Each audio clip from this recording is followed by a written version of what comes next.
एक समय था जब शाहबाद के इलाके में गया, औरंगाबाद के इलाके में नक्सलियों का बहुत प्रभाव था और चुनाव के वक्त एक डर और एक खौफ का माहौल बना रहता था। लेकिन अब बिल्कुल शांति, इस इलाके से नक्सलाइट बिल्कुल खत्म से हो गए। चाहे वो भभुआ हो, चाहे वो ससाराम हो, रोहतास का जिला हो, बक्सर आरा कहीं का हो। CPI-ML एक पार्टी के तौर पर उभरी है और ये बेल्ट उसका बहुत प्रभावशाली बेल्ट माना जाता है।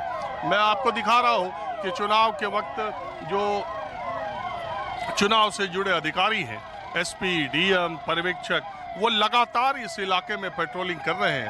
और एक माहौल देखिए आप, एक बाजार जहां मैं खड़ा हूं, इस बाजार का नाम करहगर है और करहगर विधानसभा सीट पर ही रितेश पांडे जनसुराज के प्रत्याशी के तौर पर है और इसी विधानसभा में प्रशांत किशोर का वोट भी है।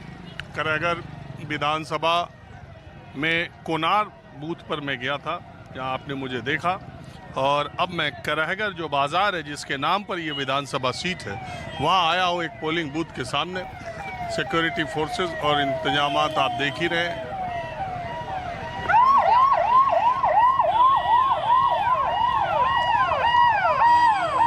जबरदस्त। और बताइए क्या हालचाल है? ठीक है, बहुत बढ़िया है। क्या नाम है आपका? आपको चंद्रशेखर पांडे। चंद्रशेखर पांडे जी, रितेश पांडे जी का क्या हाल रहेगा इस चुनाव? रितेश पांडे जी का हाल भी ठीक है। और करहगर में आपको क्या लगता है? करहगर में है लड़ाई बहुत त्रिकोणीय चतुष्कोणीय है। किसके किसके? कई प्रत्याशी हैं, जैसे महागठबंधन के हैं, NDA के हैं, रितेश पांडे भी एक कोण बना रहे हैं, बहुजन का भी है जी।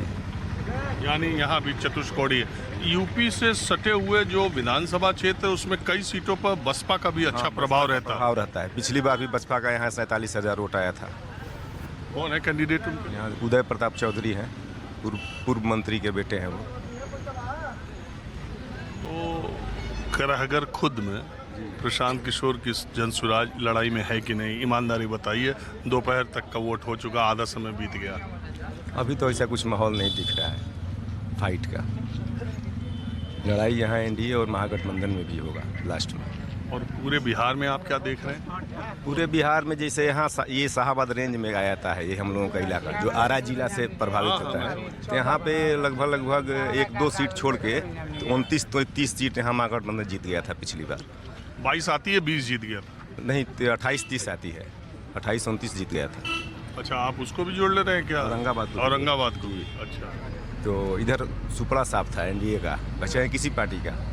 तो अब की देखिए एंटी इनकम्पेंसी भी होता है, जहाँ पहले से पार्टियाँ जीती होती हैं। तो ठीक है, मिला जुला के महागठबंधन का ही बढ़त रहेगा यहाँ इस शाहबाद रेंज में। पिछली बार वाला दोहरा पाएगा या नहीं? दोहरा पाएगा, हो सकता है 1-2 सीट कम हो। और वैसे आपको देखने में लगता है बिहार में महागठबंधन की सरकार के चांस है या नीतीश कुमार? चांस है, तेजस्वी को मुख्यमंत्री बनने का चांस है। इनका बात बड़ा ध्यान से इससे मुंह चढ़ा करके आप बाप है हमारे। हाँ? हमारे बाप है, बाप के बाद मेरा सन। हाँ बोलिए सर। मेरा नाम नसीम है। इक्के उम्र है पांडे जी और आपकी। हम पढ़े हैं हम लोग तो चाचा के, हाँ गार्जियन में बाप हैं। बाप के हम बात क्यों नहीं सुनेंगे? बोलिए सर, आगे क्वेश्चन कीजिए। ऐसे ही रहते हैं या अभी कुछ? नहीं, ये परमानेंट